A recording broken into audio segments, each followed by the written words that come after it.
मस्साजोगचे सरपंच संतोष देशमुख यांच्या हत्या प्रकरणात रोज नवनवीन खुलासे समोर येत आहेत। संतोष देशमुखांचे हत्या करतानाचे फोटो समोर आल्यानंतर अख्खा महाराष्ट्र हळहळला होता।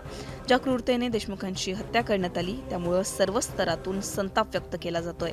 वाल्मिक कराड आणि त्यांचे साथीदार आपलं काहीतरी बरं वाईट करतील याची कुणकुण संतोष देशमुखांना आधीपासूनच लागली होती। याबाबत त्यांनी त्यांची मुलगी वैभवी देशमुख हिला सुद्धा सांगितलं होतं।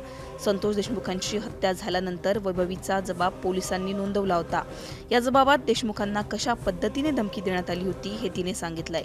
वैभवी तिच्या जबाबात सांगते, 7 डिसेंबरला उशिरा माझे पप्पा मस्साजोग येथून लातूरला आले होते। त्या दिवशी ते बरेच अस्वस्थ असल्याचं मला दिसलं। दुसऱ्या दिवशी सुद्धा पप्पा मला चिंतेत असल्याचं दिसलं। मी त्यांना काय झालं म्हणून विचारलं, त्यावर ते काही सांगण्यास तयार नव्हते। परंतु मी त्यांना वारंवार विचारणा केली की मला सांगा पप्पा काय झालं। तेव्हा त्यांनी मला 6 डिसेंबरला अवादा कंपनीमध्ये वाल्मिक अण्णांची माणसं खंडणी मागण्याकरता आणि कंपनी बंद करण्याकरता कंपनीत आल्यानंतर मी त्यांना अडवलं होतं, त्यामुळे त्यांना खूप राग आला।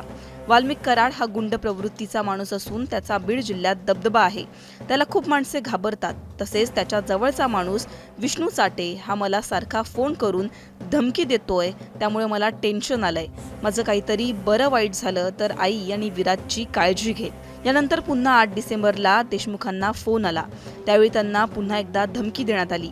भाऊ एवढं काही झालं नाही, कशाला एवढं ताणता, एवढ्या लहान गोष्टीसाठी जीवावर उठता का, असं देशमुख फोनवर म्हणाले होते।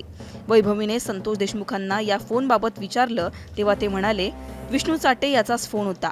तो म्हणत होता तू वाल्मिक अण्णा आणि आमच्याशी पंगा घेतलाय, तुला जिवंत सोडणार नाही। यावेळी तू घाबरू नकोस, मी यातून मार्ग काढतो, असं देखील संतोष देशमुख वैभवीला म्हणाले होते।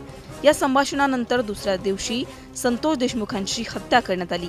या जबाबातून वाल्मिक कराड आणि त्याचे साथीदार देशमुखांना वारंवार धमकी देत असल्याचं आता स्पष्ट झालंय। त्यामुळे आता कोर्टात सुनावणी दरम्यान काय समोर येतं हे पाहणं महत्त्वाचं असणार आहे।